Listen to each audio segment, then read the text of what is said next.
好，《时代》杂志呢说赖清德是一个鲁莽的领导人，然后台湾变成最危险的引爆点，川普要警惕啊，因为他连刊了3篇啊，这个关于有台湾的文章哈，那讲这个鲁莽，英文叫 reckless 啊 ，reckless 的 leader 啊，另外呢，这个就像当时他们称陈水扁是麻烦制造者了哈，那外交部就驳斥哈，说中国才是破坏和平的根源，赖清德哪是呢？那另外呢，这个吴钊燮说多可悲，你们都没有视中国的挑衅，他说我们绝不投降，懂不懂？那另外呢，《时代》杂志说赖清德是鲁莽的领导人，华府学者发文说美国不会为台海开战，这个 Goldstein 说这个他说赖清德是鲁莽领导人，那民进党呢当然就很不爽就骂他那他是说呢，说这个他其实是有选择的，可以实质上维持高度的自治但是显然赖清德的讲话呢，他意思是挑衅了大陆了那他这个2021年他说台湾现在像2021年夏秋时候的乌克兰政府。因为呢，他说他日前跟民进党代表会面，他不知道跟民进党谁会面虽然很友善，但似乎呢认知，就民进党这些人的认知脱离了地缘政治跟军事现实，就是他们听起来像俄乌战争之前的乌克兰因为呢，他说说这个就说美国人已经厌倦了为了别人的家务事卷入了，就是乌克兰美国不想卷入了。因为这是无止境的一个战争，乌克兰不太可能为了拯救陷入困境的中华民国而发动战争。就老美现在已经对帮助别人已经很烦了然后呢，你说到时候为了救台湾老美去为了这个救台湾而卷入战争，他说美国人现在不愿意了所以呢，他说台湾这些民进党人呢都在说嚇阻一定是有效的，北京不敢冒犯只要再多给我们一些武器就好。然后这个时候跟乌克兰当时讲话是一样的，认为不会，后来就会了。我们看一下。Taiwan is the most dangerous flashpoint in the world. 这位美国学者高德斯坦近日在台湾讨论度很高。他日前投书到《时代》杂志的撰文，提到赖总统是鲁莽的领导人。此话一出，引发外交部反批。只是这事情还没完。中央社25号发声明说，惩处了记者、编辑、督导主管，原因是编采过程未能遍查原文，仅是学者投书，而非《时代》杂志的新闻报道。没有想到，总统府、外交部却透过多方的方式来压迫中央社，让大家看到了赖清德总统执政之下，真的是把中央社变成了央视。记者固然得再三确认，不过外交部第一时间的新闻稿确实称是美国《时代》杂志报道，直接询问外交部澄清稿的考量以及为何没称作为投书。外交部重复了24号当天的回应，说台湾维持现状的承诺从未改变，也无意挑起任何紧张情势，未直接回应题目。台湾的大动作，高德斯坦倒是看在眼里，发文称投书真的捅了马蜂窝，还说台湾人要面对现实，山姆大叔不会把他们从愤怒的中国龙手中拯救出来。更揭露24号在华府会晤了民进党代表，对方很友善和有礼貌，却似乎脱节地缘政治和军事现实。外交部紧急回应后，一连串效应，这被瞩目焦点，学者自己恐怕也始料未及。好，这个教育怎么看？高德斯坦很多人就去看他过去的文章，他是这个华府智库这个防御优先部门亚洲部的主任，他过去很多文章其实都在唱衰美国，而且是在称赞中国，所以他这个言论当然是他个人的一个观点，大家可以拿来参考。可是如果你拿现在中美在贸易谈判的过程中，卢比欧怎么说的？他告诉大家说，美国不会为了贸易谈判而去牺牲台湾，也不会放弃支持台湾。那另外一方面，川普也说我们会谈到台湾，我们非常尊重台湾，所以我们到底要相信谁呢？你是要相信这个来唱衰台湾的人，还是要相信川普或是卢比欧呢？那甚至呢，他说赖清德总统是一个鲁莽的领导人，我觉得这个话其实非常的不适当。为什么？难道你要去支持一个要跟中国共产党一起推进统一的郑丽文当统一女神，你觉得比较好吗？赖清德总统其实一直以来就是一个稳健务实，而且非常支持台湾国防自主的一个总统，承继着小英总统路线，这就是台湾现在要走的路线。而且台湾跟美国一直以来刚刚讲的，不管是价值理念或者是台积电等等，我们是同样的一个中美共同防御链这样的一个防御链，这个价值跟信念是坚不可破。可是你看郑丽文到现在，美国给他不是中国给他戴一个高帽子，统一女神这个帽子一旦戴上去之后，郑丽文能为台湾做什么？是要跟共产党一起唱和来推进统一吗？更何况连台湾光复节都被老共拿去了，老共拿去要纪念台湾光复节，国民党该做的是什么？应该要谴责老共，因为过去的8年抗战在中国这段历史，国民党是斑斑血泪，因为老共借着这个8年抗战在壮大自己，在窃取中国。结果你国民党来到台湾之后，还被人家吃豆腐，说要光复台湾。光复台湾之后呢，古宁头战役，我们这个1949年好不容易这个英勇的国军守住了台湾，击退了共军，这么重要的事情，郑丽文现在担任国民党党主席，他敢谴责老共吗？当人家给你戴上了统一女神的帽子之后，人家是窃取了吃你国民党的豆腐，说要光复台湾的时候，郑丽文敢说什么吗？所以我觉得赖清德他现在所做的事情，才能够真正守护台湾，守护我们的民主自由。来，蔡薇。我觉得嘉瑜委员每一次在节目上面讲的，我都会会心一笑啦。首先呢，他刚刚说光复节，请问一下，现在国民党是台湾的执政党吗？不是吧？现在要去庆祝光复节，你要举办光复节活动，我们国民党有举办啊，发文什么都有啊。问题是，请问一下，民进党做了什么吗？民进党不愿意去论述，甚至是扭曲光复节的历史。所以刚刚这句话，我觉得那个嘉瑜委员是要讲给赖清德听的啦。那第二个呢？你说郑丽文说什么？被中国大陆戴红帽子？不好意思哦，我要这个证明一件事情。郑丽文是被你们民进党戴帽子，是被你们民进党戴红帽子，请问一下，什么？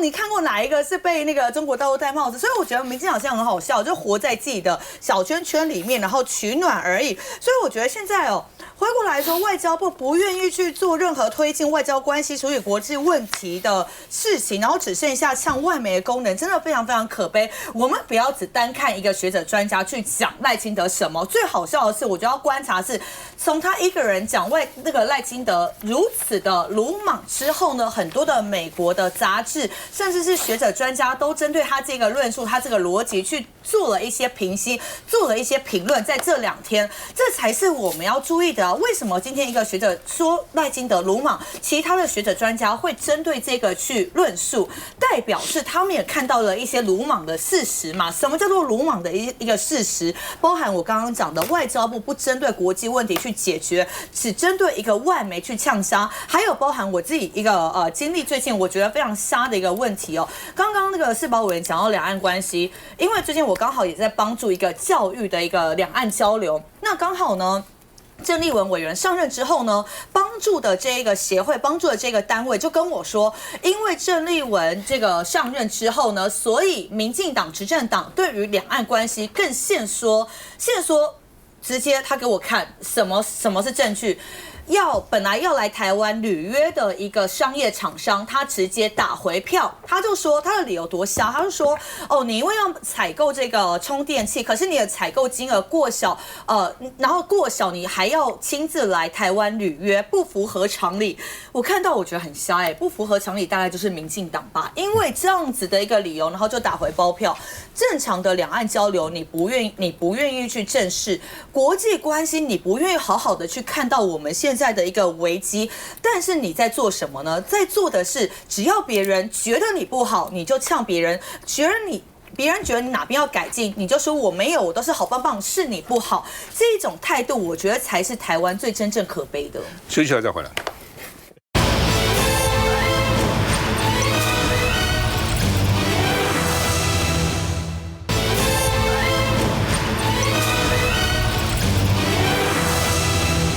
中国跟新加坡总理大陆跟新加坡总理呢会谈那谈什么呢？谈战略合作。新加坡总理叫黄循财，重申一中立场，反对台独那另外呢，这个外交部，我们的外交部严正关切，说我们跟新加坡关系很好啊，你讲这话干嘛呢？要尊重我国主权的独立性啊。那另外呢，这个外交官员说。黄循财背离了李显龙的原则，为了迎合中国，牺牲了台湾那到底怎么样？我们看一下外交部。大陆国务院总理李强在10月25号访问新加坡，这时隔7年再有大陆总理访问新加坡，这也是李强的第一次。而黄循财在跟李强的会谈当中重申，新加坡奉行所谓的一中政策跟反对台独。不过对此，我国外交部也关切新加坡在与大陆官员会晤时，擅自对我国主权地位发表评论。外交部强调，台湾近年在政治自由、经济发展及国家竞争力都是名列前茅，国际社会对台湾各项表现也高度肯定，是主权独立国家。台湾的未来由台湾人民共同决定，更是国际社会的客观事实与广泛共识。外交部吁请新加坡尊重中华民国台湾主权独立事实，不要发表伤害台新两国长久情谊的评论。不过，其实，在今年6月的时候，黄循财出访大陆，跟大陆国家主席习近平会晤时，他也强调，新加坡历任领导人都高度重视对华关系。当时黄循财就已经表达了，新加坡会坚持一个中国政策，反对台湾独立。来，关心怎么看？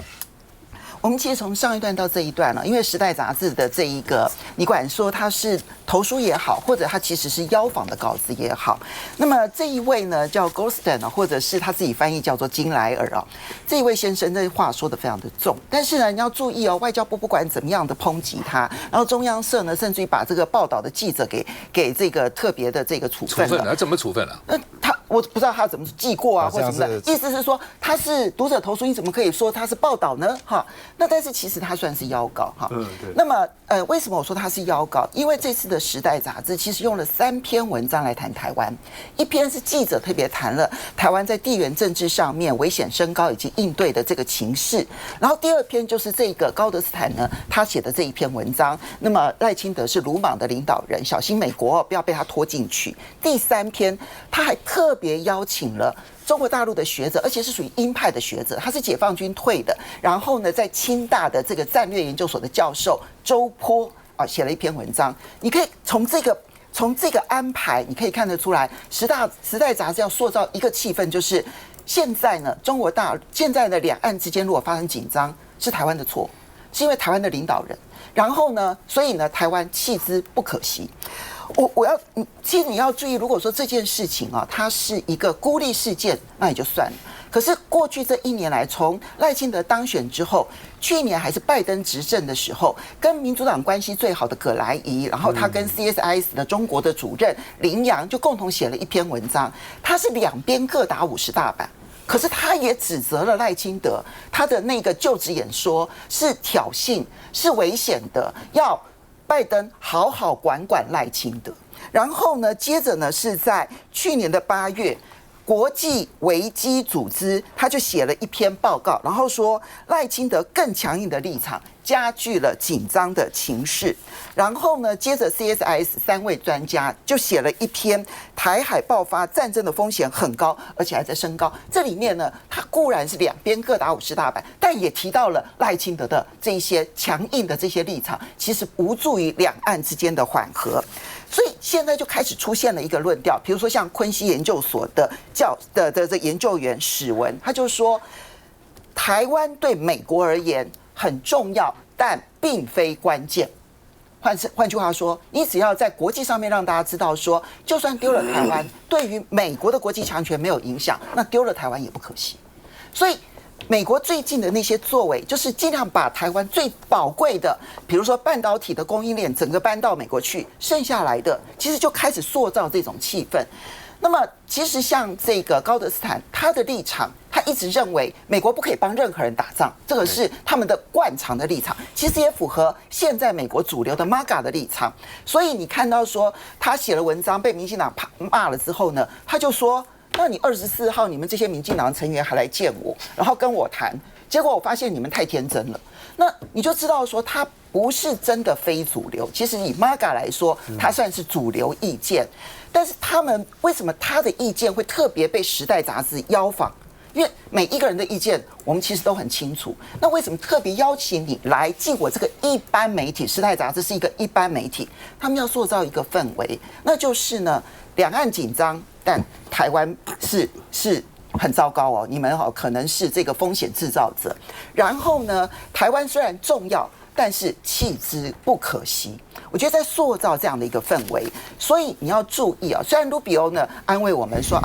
这个我们不会，他们不会牺牲台湾的利益，但问题是他所定义的台湾利益是什么？跟川普的定义不一样。不要忘了，现在在对两岸的决策当中，川普才是唯一的决策者，卢比欧其实是很边缘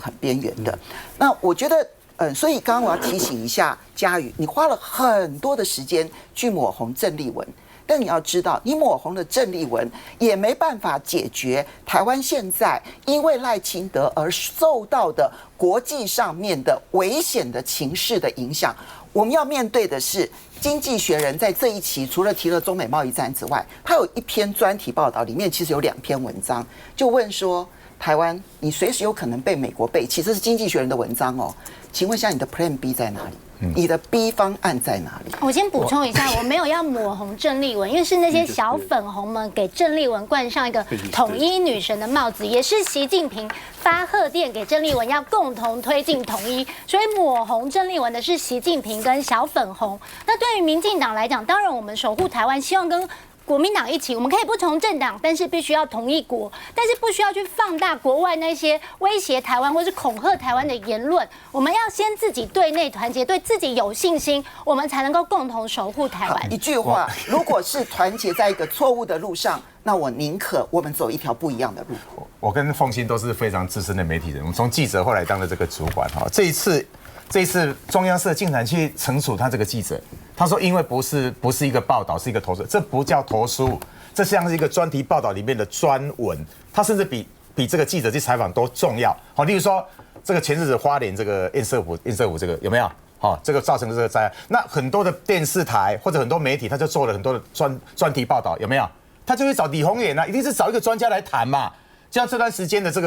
个高关税这个冲击，大家会想看到马凯写的这个专文，有没有？刘义儒找这个我们的财经专家，找戴斯宝戴文来写这个比记者的报道还重要，是 Time 时代杂志去找他们来提供的这个专文哎。结果我们的中央社现在变成央视了，是不是？你怎么反而去处分的这个记者？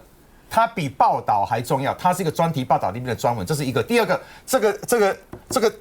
美国智库的国防优先的亚洲的主任哎。这是很有代表性的一个人哎，金莱尔他本人常常的发表这个专文，所以 Time 才会找他来，而且他讲的内容有没有道理？他提醒的就是这段时间，他还赞美，他不是只有说提醒说这个赖清德变成是一个比较鲁莽的这个领导人，他赞美的是对照组是蔡英文哎。他说蔡英文在处理两岸关系的时候，至少他是比较谨慎，没有升高两岸这个冲突。民进党为什么不去看看蔡英文那时候做的呢？那现在他里面还有提到的，就是包括你这段时间这个整个变成整个全世界最可能危险的这个热点的同时，他也提醒你说，美国已经不愿意，美国以前因为他们就反省，他们以前只要射手伸进来，涉足了这个亚洲的事情，他说到后来都没有一个是好结果的，像越战搞到后来反战，对不对？他说都没有结果，所以美国人本身也不希望打仗啊。更重要的，你会不会变成是乌克兰第二？他已经提醒你说，你包括你民进党人在谈的时候，他都已经发现说，你那个气氛很像当初乌俄战争之前的，你都认为说不会打，对不对？那他提醒你你看弄到后来，现在才继续在打了3年多，而且那个战场就在乌克兰，多少人家破人亡，他是很善意的在提醒你。结果你看，民进党现在不是去救火，你一直在刺激他，你一边求见他的同时，一边你又去骂他，结果他就越讲越凶啊！我记得包括刚才讲的，你去骂新加坡黄先才做什么呢？人家也是善意的一个提醒，或者他本来他遵循的就是一中政策嘛。那你去骂他，不是后来把我们台湾跟新加坡关系越弄糟吗？请民进党现在赶快冷静下来，对于所有的人提醒你，只是不要争议，对我们台湾的和平、我们的安全是有帮助的，不要火上加油去破坏这个两岸的关系。因为中国跟新加坡本来就有外交关系嘛，他外交关系的第一个原则就是他承认他嘛，他承认他嘛，哦，那基本上呢，美国其实我早就讲了，美国现在是打什么战很厉害，就是那种突袭战，无人机什么死神去斩首，他很厉害，哦，去打什么委内瑞拉，哦，去打什么海盗船，他很厉害，但你叫他派军队去，他不要了嘛，他现在他把他的子弟派去送死。他干嘛为你去送死呢？他就不要了嘛。从越战以后，他基本上就反战嘛。所以越战的时候还是征兵哦，那后来变成募兵，原因何在？也就是这个道理嘛。所以他不是只对台湾，他对全世界。他乌克兰他没有派部队去啊，他也没有啊，对不对？以哈战争他要派部队去吗？他也没有啊。所以你现在期望他派兵派部队来是不切实际的嘛。哦，就是说你要想他整个社会他的主流就是这样，他可以给你武器，而且卖你，给你收钱，但是呢，你叫他派兵打仗，他不会，他不可能了。现在整个气氛就不是这个样子。而且美国是个很没有耐性的国家嘛，他很热情，一时冲动可以，但是叫他打一个持久战，他不行嘛。他不是只对你台湾，不是对两岸，他表现出来他就是这样，你要了解他嘛。来，这个佩翔。我们必须很现实的了解到，严格讲起来，应该不是讲川普，而是讲整个共和党未来。川普就是卸任，他的继任者应该也是一样他的国策，也就是全球现在经过80年的繁荣之后，我们会来到一个新的局面。那每个大国都是第一个 might is right， 就是强势者为王。那也就是说，每个大国需要你的帮忙，要跟你交朋友的时候，他会问你 What's in it for me? Show me the money。你要表现出对我有应得的价值，我才愿意帮你忙。所以这种孤立主义其实一直都在，而在美国这几年特别兴盛，尤其是看到乌克兰，没有错，美国没有派兵帮助乌克兰，可是美国花了很多的钱，多到川普在选举的时候特地讲出来说，我们不应该再花这么多钱在国外事务上面，而我因为这个 Lyle Goldstein 这事情弄得沸沸扬扬，我特地去查了一下他是谁。他是布朗大学的他是布朗大学的教授。他是布朗大学他是专门在讲什么？他是专门在讲美中俄之间的关系，所以他不是只有讲美中之间。他信奉的概念一向都是说，美国在对付这些所谓超级强国 super power 的时候，美国不要一天到晚去当世界警察，不要一天到晚用武力冲突，应该透过外交推动多边主义来去做一个和谐。而更好，很有趣的是，他上一篇在5月份的时候登上 Time Magazine， 就是《时代》杂志的时候，他讲的是什么？他讲的是说，我们应该尽快跟中国开始展开贸易谈判，这是5月份的事情。我知道一个很好玩的事情，就是川普不喜欢《时代》杂志，他对《时代》杂志是不喜欢的，但是他居然照着他的意思去做。就明显表示说，这个可能是一个风向球。那这个风向球出来的时候，上一次讲说中美要谈判，5个月之后成实了。那现在讲说戴辛德可能是个 reckless leader， 也就是粗暴鲁莽的领导者。那这个会不会跟20年前也有人讲过相似的东西？也就是20年前2005年，布希正式公开讲说那个陈水扁是 trouble maker， 麻烦制造者。那会不会这句话会在这次的川习会中间讲出来？我很担心，因为一讲出来的话，这个就没有回头路了。而且所以说，有人问我说，那川习会最后我要不要谈台湾？最好不要。No news is good news。没有发生事情就是好事情。川普就说要谈啊。如果要谈的话，那我们就很危险，因为未来5年10年跟这都有关。而我讲到新加坡其实老实讲 ，every country for themselves， 每个国家都为了自己的利益而去做最优先的谈判。那新加坡很清楚的知道大陆的红线在哪里。他的红线就是反台独。那反台独的时候，他当然见面的时候，一方面说我知道你在哪里，我了解你，而且我也顺便跟你拉近关系，讲说反台独这没有什么不对。但是我们必须很现实知道，乌克兰跟欧盟，他们本来乌克兰在联合国是有正式席位的，乌克兰在很多国家是有正式邦交的。可是当乌克兰被打的时候，最后面我们那时候刚开始在打仗的时候，每个人说我们都是乌克兰，但现在没有人想到乌克兰。但这就是国际政治的现实面。而老实讲，我顺便讲到一句，赖清德的决策，他在台湾使出大罢免这一招。他在国外，他觉得他这样子所谓的这种粗鲁猛弄、猪仆龙剑、粗鲁的决策模式，在国外政治里面根本不买这一套，因为我们台湾实力严格讲起来不是美中这种超级强国，而甚至这样讲，台湾他一直不停的放送很多消息，很多舆论在讲到说，我们当初去找 AI， 我们当初去拜访 AIT 还真的天真的认为说大罢免国民党会掉10席，也是那个时候开始，我认为 AIT 对赖清德有一定程度的不信任。因为最后的结果证明了，他们得到的讯息完全是错的。Bingo， 所以不信任从那时候开始。第一个，你不符合民主政治的原则嘛，你是讲不通嘛，你人家好好的干1年就罢免人家，这有什么道理？可是没有道理嘛。那你就是跟他讲说，我们民意都站在我们这边，那结果也不是这个样子嘛。我是觉得两岸之间是这样的，如果老公没有道理就打你的话，国际可能还会站在台湾这边，因为他这个是不合理的嘛。哦，这国际还是要基本上还是有某种程度的这个所谓正当性在那边了。那如果说你台湾去挑衅，每次捅他，哦，甚至你还这个往台独方向去走，那这个时候国际怎么来声援你呢？你自己想那个结果，想那个道理嘛。休息一下再回来。